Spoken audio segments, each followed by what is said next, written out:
Chandigarh municipal corporation के लिए BJP counsellor Sarabjit Kaur को मेयर के तौर पर मुंतखब किया गया है। बीजेपी को 14 वोट पड़े। आम आदमी पार्टी के काउंसलर्स को 13 वोट हासिल हुए, जबकि 1 वोट ज़ाय हो गया। आम आदमी पार्टी के काउंसलर्स ने मेयर के इंतखाब के तरीक़ेकार को लेकर हंगामा किया। वाज़ेह है कि नौमुंतखब mayor Sarabjit Kaur ward number 6 से नुमाइंदगी करती हैं।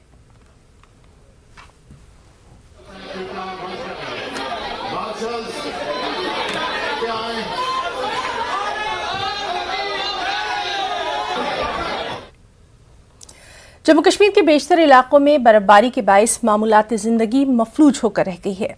वादी का मुल्क से ज़मीनी और फ़िज़ाई राब्ता मुनक़ते हो चुका है। रामबन और उधमपुर अजला में जम्मू श्रीनगर कौमी शाहराह पर मिट्टी के तोदे खिसकाने से हज़ारों गाड़ियां दरमांदा हो चुकी हैं। श्रीनगर इंटरनेशनल एयरपोर्ट पर परवाज़ों की आवाजाही का सिलसिला भी मुतासिर है। कई फ़्लाइट्स को मनसूख करना पड़ा है। कश्मीर के दूर उफ्तादा इलाकों का जिला हेडक्वार्टर से राब्ता मुनक़ते है। पहाड़ी इलाकों में बर्फानी तोदे गिराने का खदशा है। श्रीनगर में बर्फबारी रुक चुकी है, लेकिन सुबह से बर्फ हटाने का काम जारी है। बारामूला से बानेहाल के बीच रेल सर्विस बर्फबारी के नतीजे में बंद है। वादी के कई इलाकों में कल शाम से ही बिजली सप्लाई मुतासिर है। जम्मू खित्ते में दूसरे दिन भी बारिशों का सिलसिला जारी है।